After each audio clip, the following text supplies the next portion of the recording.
हाँ, में से अक्सर डॉक्टर साहिबान ने ऐसे पेशेंट ज़रूर देखे होंगे ओपीडी के दौरान और ज़रूर ट्रीट किए होंगे जो आपके पास आए हों ऑर्थोपेडिक फ्रैक्चर्स के साथ, हिस्ट्री ऑफ फॉल के साथ और ट्रीटेड बाय सम क्वैक हों और आपने ऑन ऑब्जर्वेशन वहाँ पे स्वेलिंग नोट की हो एट द इंजरी साइट।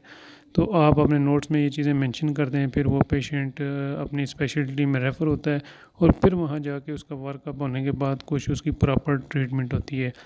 तो अरसा कदीम से ये इलाज तो चला आ रहा था, लेकिन इसका गलत फ़ायदा उठाया गया सोसाइटी में। जिनको नहीं भी आता था उन्होंने भी ये प्रोसीजर स्टार्ट करना शुरू कर दिए। लेकिन कुछ ऐसी फैमिलीज़, ऐसे ख़ानदान ज़रूर हैं जो कि इन फ्रैक्चर्स को, इन बीमारियों को ट्रीट करते हैं। उनके पास अपने ख़ानदानी नुस्खे महफूज हैं और वो नस्ल दर नस्ल इलाज करते आ रहे हैं।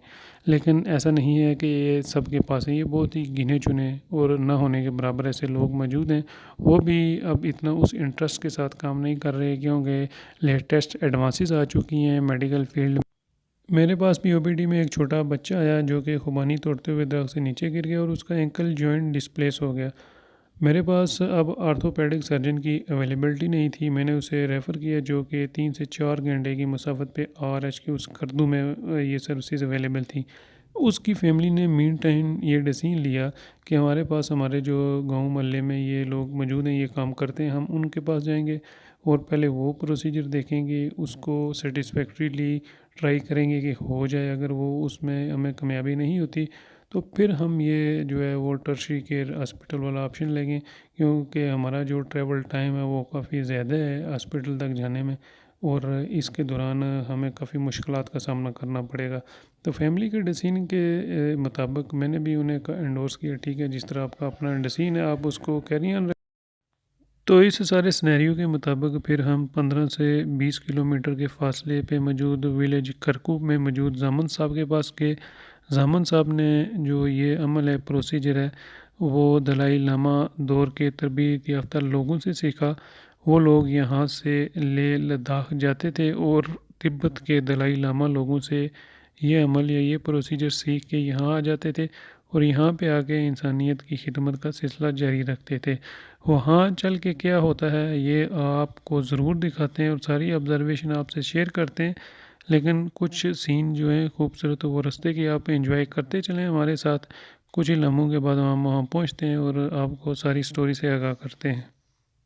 मैं आपको ये बताता चलूँ कि जो स्किल होती है वो दुनिया में मायने रखती है। स्किल या महारत का होना एक इंतहाई अच्छा समझा जाता है। स्किल या महारत से ही इंसान सब कुछ कर सकता है और कमा सकता है, बड़ी बड़ी बिल्डिंगें खड़ी कर सकता है।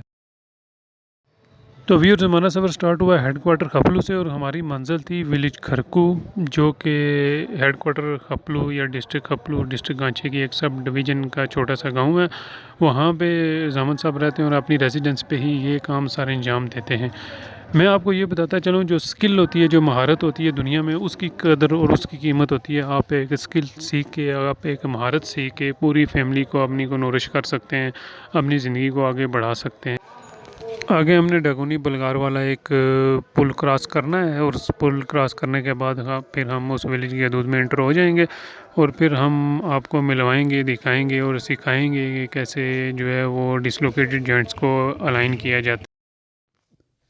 इस बलगार ब्रिज को क्रॉस करने के बाद हम विलेज करकू की हदूद में दाखिल होने वाले हैं। बड़ा ही प्यारा ये गांव है और शयोक रिवर के किनारे ये आबाद है। ये जो दरिया है, शयोक रिवर है, ये भी तिब्बत के पहाड़ों से निकल के यहाँ पे आता है और इसके साथ भी बड़ी मोहब्बत की दस्तानें मुंसलिक हैं। वो लिंक भी डिस्क्रिप्शन में मौजूद हैं, अगर आप वो सुनना चाहते हैं। वो भी इंटरटेन की स्टोरीज़ हैं, आपको एक सूथिंग इफ़ेक्ट देंगी और आपको मज़ीद हक़ाइक़ से रोशनास करवाएंगी। अस्सलाम वालेकुम, यू आर वाचिंग डॉक्टर अमर खालिद। मैं उम्मीद करता हूँ कि आप सब लोग बखैर व आफियत होंगे। आज का जो मैं सिनेरियो आपके साथ डिस्कस करने जा रहा हूँ वो एक पेशेंट के रिलेटेड है और एक ऑर्थोपेडिक प्रोसीजर के रिलेटेड है। मेरे पास अदीब आलम 8 year old male patient emergency में आए और हिस्ट्री ऑफ फॉल के साथ आए। मैं इस वक्त नार्दर्न एरियाज़ के ज़िला खपलू में खड़ा हूँ और ख़ुबानी का यहाँ पे सीज़न है। वो ख़ुबानी उतार रहे थे और ख़ुबानी के दरख्त से गिर गए और उनके जो लेफ़्ट फुट है उसको इंजरी आई। उसका जब मैंने एक्सरे करवाया तो कोई उसमें एंकल स्प्रेन नहीं था, कोई सॉफ्ट टिश्यू इंजरी नहीं थी, कोई फ्रैक्चर नहीं था।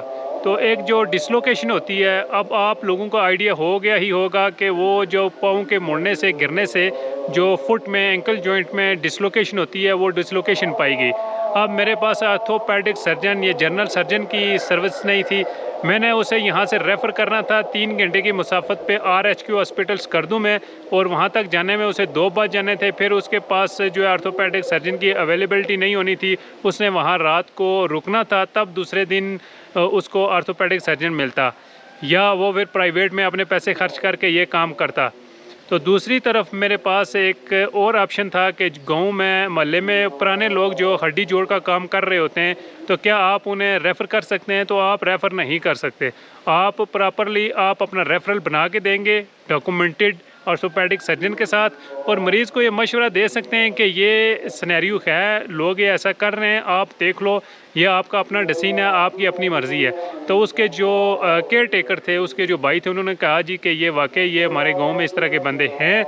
तो इसके बाद फिर मैंने ख़ुद सर्च आउट किया। मैंने फिर देखा कि 2-3 बंदों में से सबसे जो अच्छा है वो कौन है, सबसे पुराना है कौन है, किसके हाथ में शिफा है। तीसरा सिनेरियो ये है कि आपने अपने बाप दादा से ये तो सुना होगा कि गांव में किसी बंदे के हाथ में शिफा है। तो वो एक वक्त था जब गांव में कोई एक बंदा होता था, कोई भी दर्द बुखार हड्डी जोड़ का मसला हो, वो एक तिनका उठा के दे देता था और कहता था बिस्मिल्लाह पढ़ के इसे खा लो, इसे पी लो, इसे शिफा हो जाएगी। तो वो एक वक्त था। अब वक्त चेंज हुआ, अब क्वैकरी ने इसकी जगह ले ली, और वो जो लोग जिनके पास पुराने ख़ानदानी नुस्खे थे वो नापैद होना शुरू होंगे। लेकिन उनमें से भी जो हैं, जो काम कर रहे हैं, जिनके पास वो अपने ख़ानदानी नुस्खे महफूज हैं, वो ख़ानदानी प्रोसीजर महफूज हैं, वो बड़ी कामयाबी के साथ कर रहे हैं।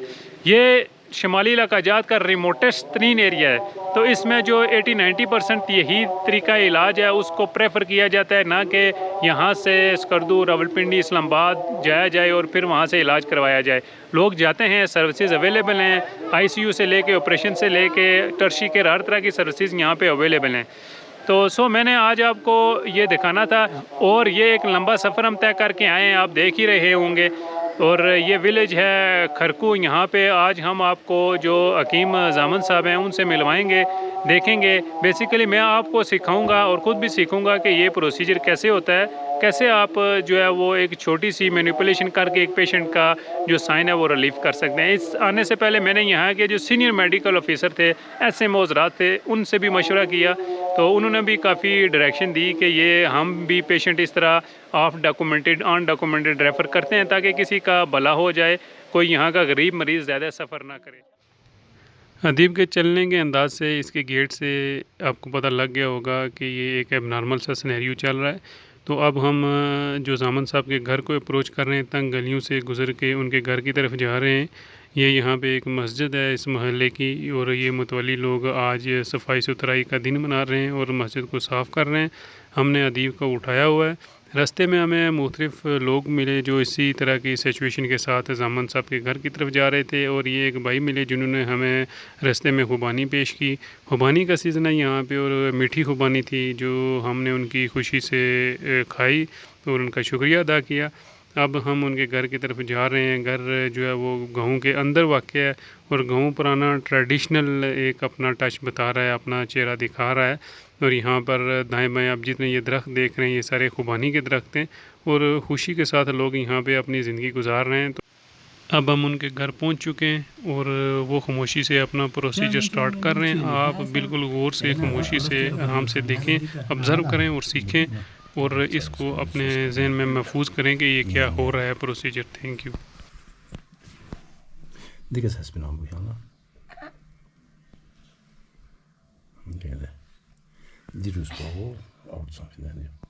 अच्छा जो चेक करो, ये हड्डियाँ इधर से और निकल गया। ये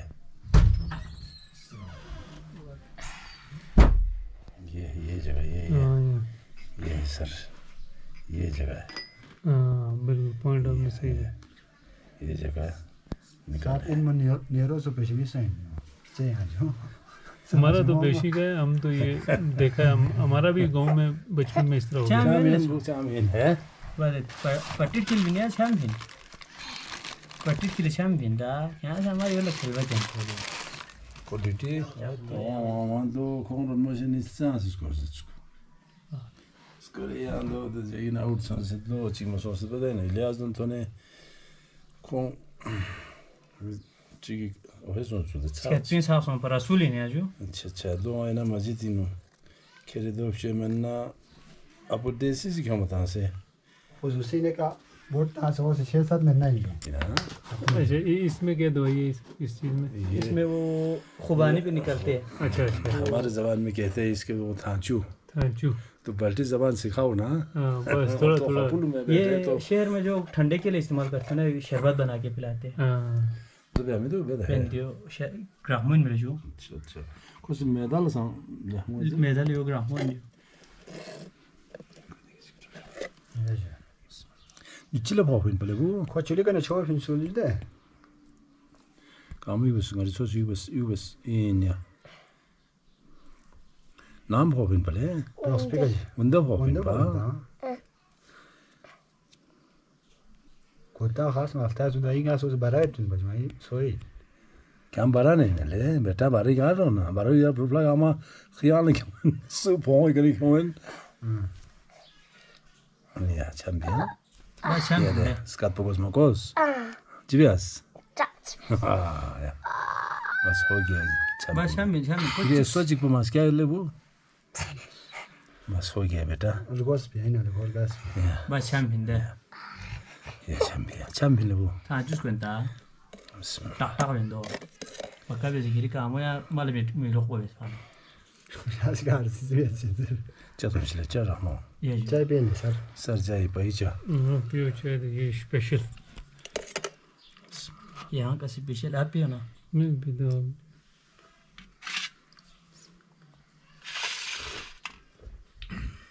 좋아 अस्पताल इतने चिन हो अस्पताल है ड्यूटी हां लुटे होती बेहोश बे डॉक्टर बन जाओ कोचुली ठीक 이거 서 बेटा 이거 काम यहाँ था 아 इन्हें तो बस काम क्या लो क्या लो गल हां इस तरह मैंने बुती बनिया देन याद है मेरे को इसमें बिस्मिल्लाह दोसे इन्हें बारा ना खर्चा लग सुन मुझे क्यों इन पले वो 수 보험 그 나가 핀들은 수 가스키나 보험 핀들은 काम से चिल्ले ने कुछ छंद मैंने याद है मेरे को इसमें याद है यहाँ काम तो शोभया से होनलास में पिया चैंपियन खर्चा ला गाज में तो शो ये तो कई क्वालिटी एथन में नहीं बेहोश में ना दोले जिग म्यूजिक फिन पाने दे अब सिंगा जुने आप खेरविन बस कहते हैं देने दे आप इस अब दी लास्ट में ना दूसरे 40 साल हो सही हो सर 40 साल होता है पहला 32 के दौर में ना एक दादा रहता था नीचे में वो इलाज करता था वो पकड़ने वाला कोई बंदा डर जाता था ना सर किसके दौर में वो पुराना 32 के दौर में सर पाकिस्तान ना होने के वजह पहले वो यहाँ पाकिस्तान आज़ाद होने से पहले और लामा लोग जो होता जी जी वो उधर इंडिया में जाके उधर से काम सिखा के आता था ना सर इधर वो सीख के आता था उसके पास अपने इधर खरकू वाला एक पुराना बाबा था उसके पास खींचने वाला कोई नहीं था अच्छा अच्छा इसको पकड़ने के लिए जामिन साहब खुद जाता था उधर पकड़ के बैठता था इसके बाद इससे काफ़ी कुछ इसने सीखा है अभी ये कर रहा है सर ये ले भैया ये क्या क्या पता काम कर तो उसको रे बस दो सामरा हां ठीक सो सामरा चाचिक तुम नको आदि काम से चिलो से योजिक था योज दो सामरा अच्छा कुछ हाँ आदि कौन सा नेट पे चाचिक ले करल जी कुछ इलियास बिस्मिल्लाहिर्रहमानिर्रहीम 자, 홍그룹 지가 안에 손 휘네. 이제 암송 쓰네.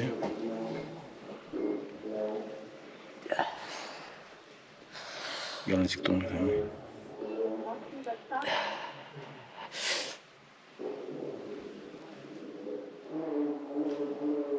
나는 뭐 지나 야야 쇼르지 마면 나 저한테 로스포데. 네. 알로 나는 어디가 마탐 빼고 올라서 비가 좀 블랑스. 신소다스. क्या सब लाथा तांगेनले. 버로노 소스 Ahmet Süleyman Seddi. Ne tanıyacağım Ahmet de yok. Diğer tahmin ediyordu okuyan diye de. Diyor bize. Sıkamıyorum diyor bize yapmış. Şunu kartla de. Kart patır ruhmi tranki. Ne diyeceğim tanıyor dini çok az önce. Ha? Dini açığa tanıyor.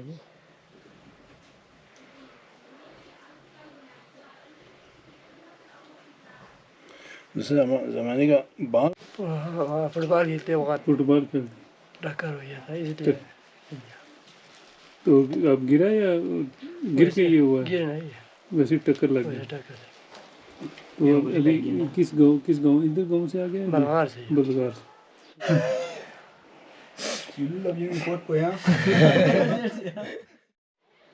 तो ये आपने fun किधर से सीख लिया किस मुश्किल से अल्लाह ने सिखाया है किसी ने नहीं सिखाया सर तो ये अल्लाह ने सिखाया है जामन साहब ने अपनी ज़िंदगी की दास्तान सुनाना शुरू की तो उसमें बड़े दिलचस्प और सनसनी खेज़ इंकशाफात का सिलसिला शुरू हो गया। उनमें से कुछ तो हकीकत पर मबनी थे और कुछ का हकीकत से बिल्कुल तल्लुक़ न था, जो कि महज देव मलाई दास्तानें थीं और इस खित्ते में अरसा दराज से वो नस्ल दर नस्ल डिस्कस होती चली आ रही थी। सारे दोस्त जो अमल या प्रोसीजर जामन साहब ने सीखा और यहाँ पे कर रहे हैं वो इन्होंने दलाई लामा दौर के तरबियत याफ्ता लोगों से सीखा और अभी जान फिशानी से कर रहे हैं।